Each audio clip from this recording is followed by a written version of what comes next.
जय हिंद दोस्तों, मैं हूं आपका दोस्त केवी और आज के इस वीडियो में हम ओलंपिक 2021 में हमारे देश का जो परफॉर्मेंस रहा है उससे जुड़े हुए सारे महत्वपूर्ण प्रश्नों को हम लोग डिस्कस करेंगे। तो पूरा वीडियो बहुत ही ध्यान से देखिएगा। इस वीडियो की जो पीडीएफ फाइल होगी वह आपको टेलीग्राम चैनल केवी गुरुजी या फिर kvguruji.in के ऊपर मिल जाएगी, तो वहां से आप इसके पीडीएफ को डाउनलोड कर सकते हैं। अच्छा, मैं आपको बता दूं कि ये जो हमारी वीडियो होगी इसमें हम लोग अपने देश से जुड़े हुए प्रश्नों को डिस्कस करेंगे। इसके बाद में एक सेकंड वीडियो आएगी और उस वीडियो में इस साल ओलंपिक में जो हमारे रिकॉर्ड बने हैं या जो भी अन्य महत्वपूर्ण प्रश्न वहां से पूछे जा सकते हैं उनको हम लोग एक सेपरेट वीडियो में डिस्कस करेंगे। तो चलिए इस वीडियो की हम शुरुआत करते हैं। पहला प्रश्न है कि टोक्यो ओलंपिक 2020 में भारत ने कितने पदक जीते हैं। तो ध्यान रखिएगा, हमारे देश ने यहां पर टोटल जीते हैं 7 मेडल, जिनमें से एक तो आपका गोल्ड मेडल है, 2 हमारे यहां पर सिल्वर मेडल हैं और 4 आपके हैं ब्रॉन्ज मेडल। यानी कि इस प्रश्न का ऑप्शन नंबर सी हो जाएगा करेक्ट। तो पदक के लिहाज से ये हमारा सबसे बेहतरीन ओलंपिक था और इससे पहले जो 2012 के लंदन में ओलंपिक हुआ था उसमें हम लोगों ने कुल मिलाकर के 6 मेडल जीते थे। कौन कौन से थे? तो उसमें आपका 2 सिल्वर था और 4 उसमें था ब्रॉन्ज। बस इसी में एक इस बार हमने गोल्ड ऐड कर दिया है, तो ऑप्शन आपका सी हो जाएगा करेक्ट। अगला प्रश्न है कि टोक्यो ओलंपिक 2021 के लिए भारत की तरफ से ओपनिंग सेरेमनी में ध्वजवाहक कौन था। तो ओपनिंग सेरेमनी में की बात करें अगर हम लोग, तो बॉक्सिंग में थी मैरी कॉम और मनप्रीत सिंह जो कि हमारे भारतीय हॉकी टीम के कप्तान हैं, ये थे आपके ओपनिंग सेरेमनी में ध्वजवाहक। यानी कि इस प्रश्न का ऑप्शन डी, ए और बी हो जाएगा यहां पर करेक्ट। काफी ज्यादा महत्वपूर्ण प्रश्न है तो इसके बारे में आप ध्यान रखेंगे, डी होगा यहां पर करेक्ट। तो ये आप देख सकते हैं मनप्रीत सिंह है और यहां पर आपको मिलेंगी मैरी कॉम। अगला प्रश्न है कि टोक्यो ओलंपिक 2021 में क्लोजिंग सेरेमनी में हमारे देश की तरफ से ध्वजवाहक कौन होगा। तो यहां पर होंगे बजरंग पुनिया। कौन होंगे? बजरंग पुनिया होंगे।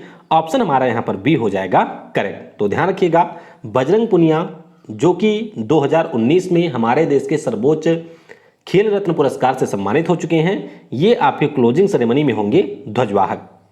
वीडियो में हम लोग आगे बढ़ें उससे पहले मैं आपको बता दूं कि अगर आपको आने वाले समय में ग्रुप डी का एग्जाम देना है तो अनअकैडमी के ऊपर डेली मेरी 11:50 के ऊपर एक लाइव क्लास होती है जिसमें सारे जो ग्रुप डी के आपके एमसीक्यू हैं उनको यहां पर हम लोग डिस्कस करते हैं। तो बस आपको नीचे मेरी प्रोफाइल की लिंक मिलेगी, उसके ऊपर क्लिक करके आप अनअकैडमी के ऊपर मुझे फॉलो कर लीजिए और मैं आपको गारंटी देता हूं कि अगर आपको ग्रुप डी का एग्जाम देना होगा तो 45 में से 35 प्रश्न आप लोग आसानी के साथ में कर सकते हैं अगर यहां पर क्लास को आप रेगुलर फॉलो करेंगे।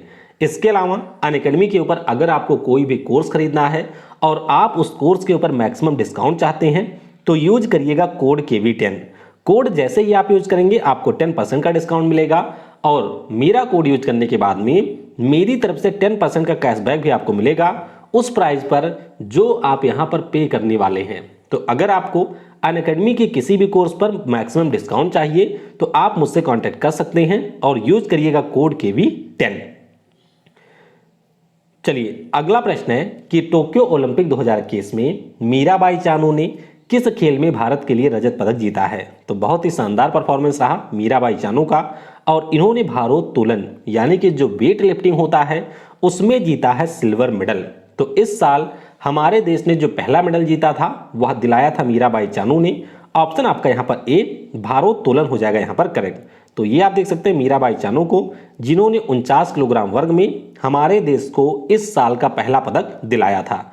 अच्छा, चीन की झुई हुई हैं जिन्होंने स्वर्ण पदक जीता था और इंडोनेशिया की बिंडी केंतिका इन्होंने यहां पर कांस्य पदक जीता था और संभावना ऐसी भी है कि शायद इनका डोप टेस्ट भी हुआ है। अगर डोप टेस्ट में ये फेल हो जाती हैं तो उस स्थिति में मीराबाई चानू को गोल्ड मेडल भी मिल सकता है। इसके अलावा ध्यान रखेंगे कि ये हमारे मणिपुर राज्य के खिलाड़ी हैं और 2018 में इनको खेल रत्न और पद्मश्री अवार्ड भी यहां पर मिल चुका है। अगला प्रश्न है कि टोक्यो ओलंपिक 2020 में भारतीय पुरुष हॉकी टीम ने कौन सा पदक जीता। तो इस साल हमारी जो पुरुष और महिला टीम रही दोनों का परफॉर्मेंस काफ़ी ज़्यादा काबिल तारीफ रहा है और हमारे पुरुष टीम ने यहाँ पर ब्रॉन्ज मेडल जीता, यानी कि ऑप्शन आपका सी हो जाएगा करेक्ट। तो ध्यान रखिएगा, जो ब्रॉन्ज मेडल के लिए मैच हुआ था उसमें हमारे देश ने जर्मनी को 5-4 से हरा दिया। आखिरी बार 1980 में जो हमारा ओलंपिक हुआ था आपके रसिया के मॉस्को में, उसमें हमारे देश ने गोल्ड मेडल जीता था। तो काफी लंबे समय का सूखा था, यानी कि 41 सालों का सूखा था, जिसको हॉकी टीम ने यहां पर समाप्त कर दिया। वैसे हॉकी टीम का परफॉर्मेंस कैसा है, इसके ऊपर भी मैं सेपरेट वीडियो बना चुका हूं। अगर आप देखना चाहें तो ऊपर के आई बटन पर क्लिक करके उसे देख सकते हैं। हमारे देश ने ओलंपिक में जो सबसे ज्यादा मेडल जीता है किसी खेल में, तो वो आपका हॉकी ही है। हॉकी में हमने 8 गोल्ड मेडल, इसके अलावा 1 सिल्वर मेडल और हमने यहां पर 3 ब्रॉन्ज मेडल जीता हुआ है। तो ये पॉइंट आप ध्यान रखेंगे, ऑप्शन यहां पर सी हो जाएगा करेक्ट। अगला प्रश्न है कि टोक्यो ओलंपिक 2021 में भारत के लिए दूसरा व्यक्तिगत स्वर्ण पदक किसने जीता? तो बहुत ही शानदार परफॉर्मेंस सूबेदार नीरज चोपड़ा का। तो ऑप्शन यहां पर आपका सी हो जाएगा करेक्ट। वैसे जब आपने देखा होगा कि ग्रुप स्टेज में ये टॉप पे रहे थे, तभी काफी ज्यादा उम्मीदें हो गई थी कि संभवतः ये गोल्ड मेडल लेकर के आएंगे। और फाइनली कल जो आपके फाइनल मुकाबला हुआ, इसमें इन्होंने सबसे दूर अपना भाला फेंका था, जिसके कारण एथलेटिक्स में पहले और हमारे देश के दूसरे खिलाड़ी बन गए जिन्होंने इंडिविजुअल कैटेगरी में गोल्ड मेडल जीता है। तो ऑप्शन आपका सी हो जाएगा करेक्ट। ये आप देख सकते हैं नीरज चोपड़ा को, भारतीय आर्मी में सूबेदार भी हैं 2016 से। ये आपके हरियाणा राज्य से आते हैं और इन्होंने हमारे देश को ओलंपिक के इतिहास में दूसरा व्यक्तिगत स्वर्ण पदक दिलाया है।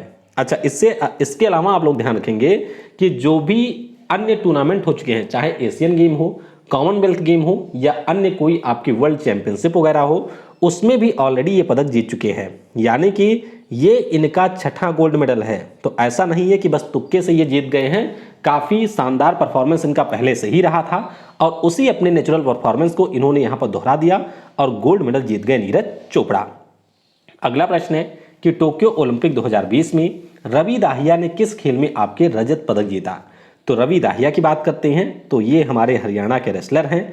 ऑप्शन यहां पर डी हो जाएगा करेक्ट। तो ध्यान रखिएगा, रवि दाहिया ने 57 किलोग्राम वर्ग में यहां पर पार्टिसिपेट किया था और आरओसी के जो जऊर इग्यो थे, इनसे ये हार गए थे। और ध्यान रखिएगा, ये आपके पदक जीतने वाले 5वें रेसलर बने हैं। तो इन्होंने जीता है आपका सिल्वर मेडल। फाइनल में ये हार गए थे जऊर इग्यो से, अदरवाइज ये आपके गोल्ड मेडल यहां पर जीत सकते थे। तो ऑप्शन हमारा डी होगा करेक्ट।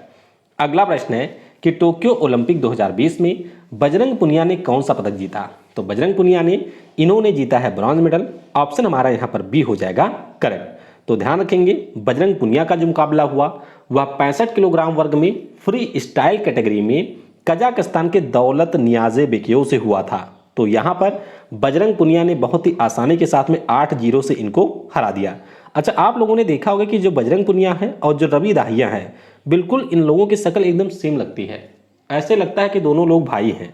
तो ध्यान रखेंगे, जो हमारे बजरंग पुनिया हैं ये देश के 6ठे रेसलर बन गए हैं जिन्होंने ओलंपिक में आपके पदक जीता है। नाम आपको जरूर याद रखना है, केडी जाधव 1952 में ही, सुशील कुमार 2008 और 2012 में, योगेश्वर दत्त ने 2012 में, साक्षी मलिक ने 2016 में और रवि कुमार दाहिया के बारे में मैंने अभी बताया कि 2020 में ये पदक जीत चुके हैं। तो ऑप्शन यहाँ पर बी हो जाएगा करेक्ट। अगला प्रश्न है कि टोक्यो ओलंपिक 2021 में लवलीना बोरगोहेन ने कौन सा पदक जीता? तो लवलीना ने यहाँ पर जीता है ब्रॉन्ज मेडल, यानी कि ऑप्शन यहाँ पर बी हो जाएगा करेक्ट। ध्यान रखिएगा, असम राज्य की हमारी बॉक्सर हैं लवलीना बोरगोहेन और इन्होंने सेमीफाइनल मुकाबले में टर्की की बुसेनाज सुरमनेली को हराया था और उसके बाद में फाइनल में प्रवेश कर लिया। टर्की की बुसेनाज सुरमनेली ने इनको हराया था और इस प्रकार से ये आपके ब्रॉन्ज मेडल यहाँ पर जीत चुके हैं सेमीफाइनल में हारने के कारण। तो बी होगा हमारा करेक्ट। अगला प्रश्न है कि टोक्यो ओलंपिक 2021 में पीवी सिंधु ने किस खेल में कांस्य पदक जीता? तो पीवी सिंधु की बात करते हैं तो ये हमारे बैडमिंटन के खिलाड़ी हैं, यानी कि ऑप्शन सी हो जाएगा करेक्ट। तो तेलंगाना राज्य की बैडमिंटन खिलाड़ी हैं ये। 2016 का जो ओलंपिक हुआ था उसमें इन्होंने आपके सिल्वर मेडल जीता था और इस साल के ओलंपिक में इन्होंने ब्रॉन्ज मेडल जीता। हालांकि गोल्ड की उम्मीद हमें इनसे भी काफी ज्यादा थी, लेकिन चलिए कोई बात नहीं, पीवी सिंधु ने यहां पर ब्रॉन्ज मेडल जीता है। तो सी होगा आपका करेक्ट। अगला प्रश्न है कि ओलंपिक 2021 में एक मैच में 3 गोल करने वाली पहली महिला हॉकी खिलाड़ी कौन बनी? तो ये हमारे उत्तराखंड की हैं, नाम इनका है वंदना कटारिया।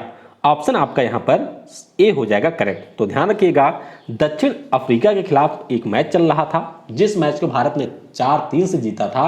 इसमें वंदना कटारिया ने अकेले 3 गोल किया था। तो ऑप्शन आपका यहां पर ए होगा करेक्ट।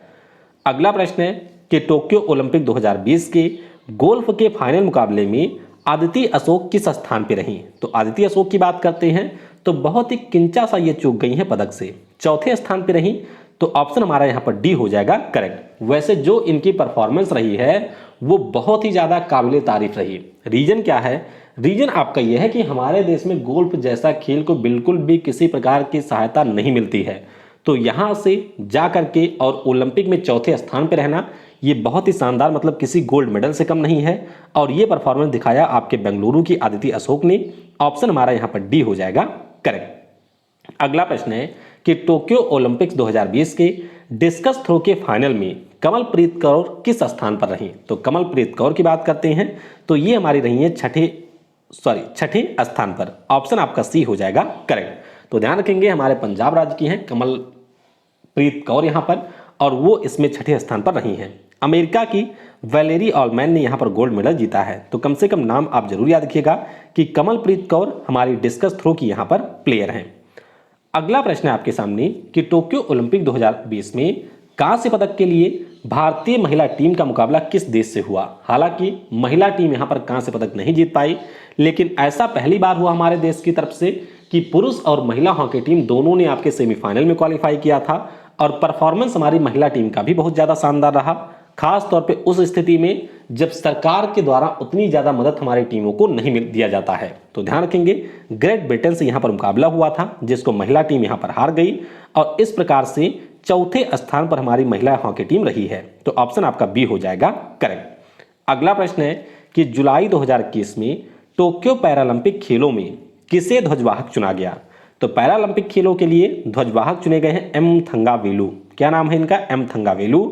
ऑप्शन यहां पर आपका ए हो जाएगा करेक्ट। थंगावेलु जी का नाम आपको इसलिए भी ध्यान रखना है क्योंकि तमिलनाडु के हमारे लॉन्ग जंप के ये खिलाड़ी हैं, और 2020 में इनको आपके मेजर ध्यानचंद खेल रत्न पुरस्कार से भी सम्मानित किया जा चुका है।